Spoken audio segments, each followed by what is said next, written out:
మీ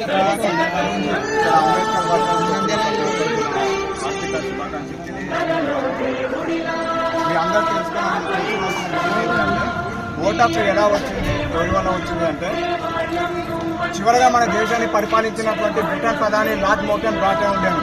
ఆయనకు ఒక రోజు ఒక ఆలోచన వచ్చిందంటే, ఏంటి ఆ ఆలోచన అంటే భారతదేశ ప్రజలకు ఓటు హక్కు ఉండాలి, వాళ్ళు కూడా అందరిలో ఓటు వేయాలని ఆలోచన వచ్చిందంట.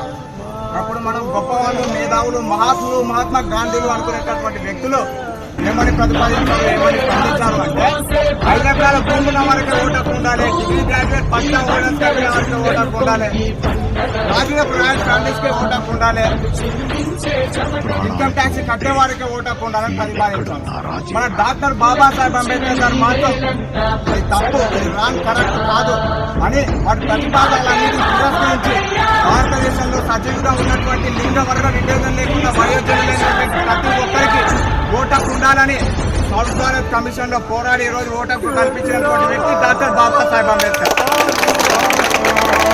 ఎవరి కష్టం లేదండి, డాక్టర్ బాబాసాహెబ్ అంబేద్కర్. కాబట్టి వ్యక్తి కన్నా పదునైనటువంటి ఆయుధాన్ని మనకి ఇచ్చాడు, అది ఓటు హక్కు. కాబట్టి ప్రతి ఒక్కరు వ్యక్తిని మనం అవకాశం చేసుకోవాలని అవకాశం ఇచ్చినందుకు చాలా థ్యాంక్ యూ.